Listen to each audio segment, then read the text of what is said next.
The power of you can't. Now, let's just think about that. When you're an underdog, meaning, I'm going to give you an example in my life. When you're an underdog, so many people say to you, oh my God, stop being a dreamer.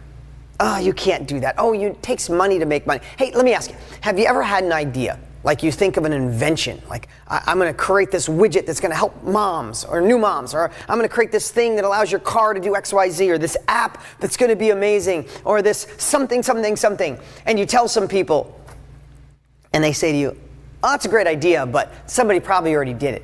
Or, oh, to get on TV, you need so much money. Or you need how to be a producer. Or you need to take lessons on how to be good on camera. Or, oh my God, you got to trademark it. You got to get a patent. That's going to take years. Do you have money for an attorney? So people are looking at you like the underdog, and they're just projecting their own thoughts and telling you that you can't. Now, here's the cool part, is because of the change of story, the change of your thoughts, the change of framing how things are positioned, you could say, they're right. I can't do it. And did you ever have that invention and then you tuck those thoughts down, and then a year later, someone else has the app, someone else has the invention, someone else has that idea, they're on TV making $1 gazillion. Why didn't you do it? Because maybe people telling you can't was the anchor. But what if we made that the wind behind our sail? I wrote a book. My first book ever was called Totally Fulfilled. Totally Fulfilled was a passion of mine because I had been teaching real estate for a long time.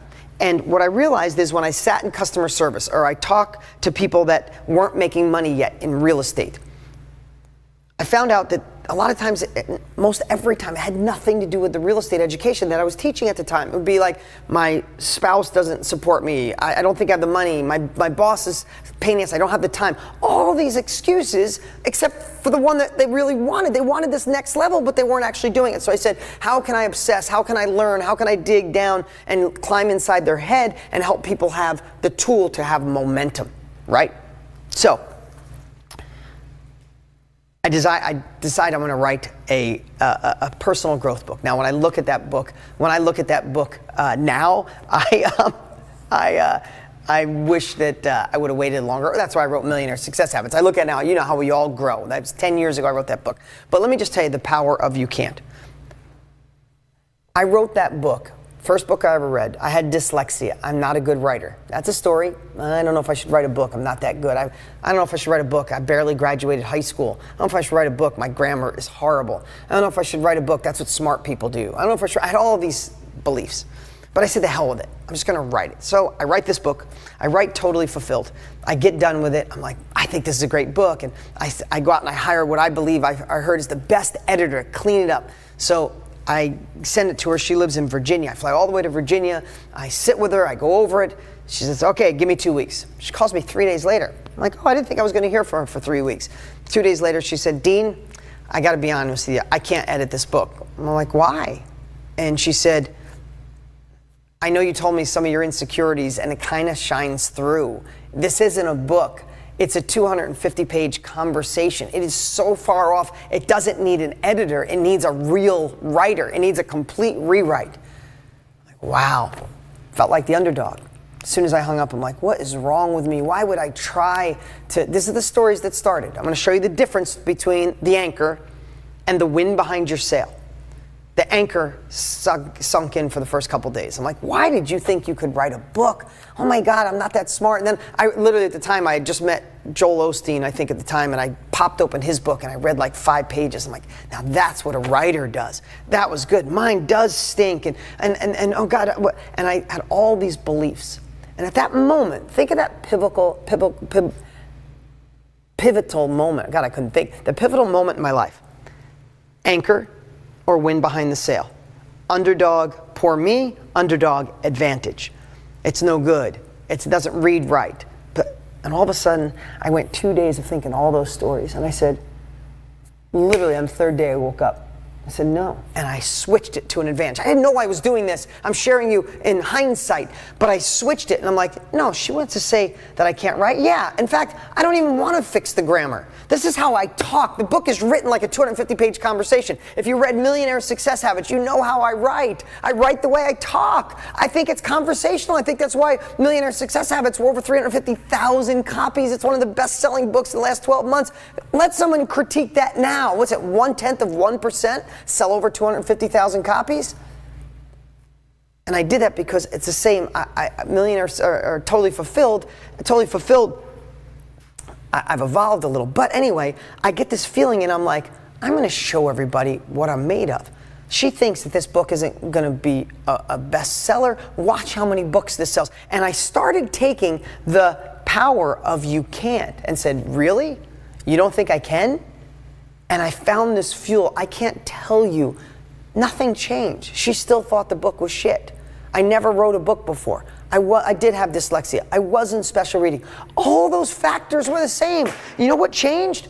The only thing that changed was my perception. I turned the underdog unfairness to the underdog advantage, and I started being empowered. 3 days later, 4 days later, 5 days later, the power started to build. The thoughts started to build. And I'm like, literally, I was out of my mind. I'm like, no, this book is going to break barriers because everybody else wants to make it perfect. I'm just going to create a conversation. And the momentum started to build. I hired another editor. And I said, do me a favor. Just clean this up to make it look like I don't look too dumb, but let my words shine through. I don't care if they're perfect. I don't care if I have a vast vocabulary. Just do it.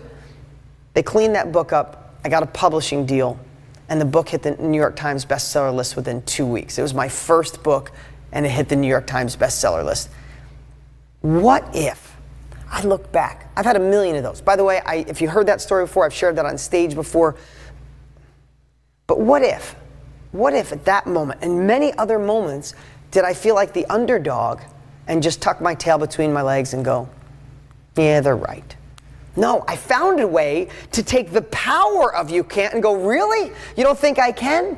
And shifted it. So now what I want you to think about is when people come at you and tell you can't, you're too small, you're not rich enough, you didn't go to the right school, that's for dreamers, it's not the right economy, you're someone that should work for somebody, play it safe, play it small, tuck your life in is what they're basically saying.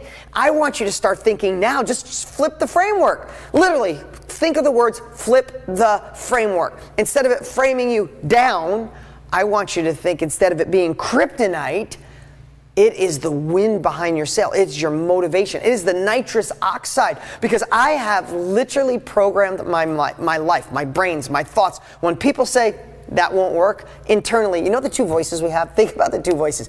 Did you ever, if you don't think you have two voices, if you think I'm schizo, sorry, but we all have two voices. I'll give you an example. Did you ever have a friend and you go to dinner and they show up and it's supposed to be fancy and they show up with like sneakers on and like dressed horrible or weird colors, and in your head you're like, hey, what's up? And your thoughts going, why the hell would you wear that? Or anything, or sitting with your spouse and they say something, or a friend and they say something like, oh yeah, that's great, and in your head you're like, that was the stupidest thing, why would you say that, right? I'm giving you an example. We have two thoughts. Right now, I have a thought in my head when somebody says, that's not gonna work. Or now, too many people have that. Oh, Facebook marketing, that won't work. Oh, Barnes & Noble, did you know that less than 5% of the books in Barnes & Noble sell more than 100 copies? If somebody said that to me, I'm like, oh yeah, I know, I feel bad for a lot of authors. They work so hard. Simultaneously in my head, I'm like, did you just tell me I can't?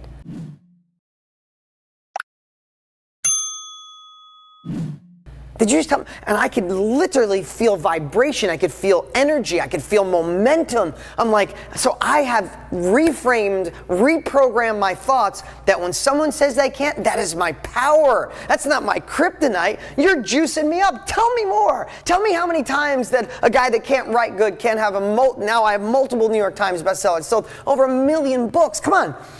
I'm using that as one example, but I'm telling you, it happened when I was a kid and I wanted to go into real estate and I didn't have money, and everybody around me, my friends, family said, come on, you know it takes money to make money in real estate. I made it happen because they told me they can't.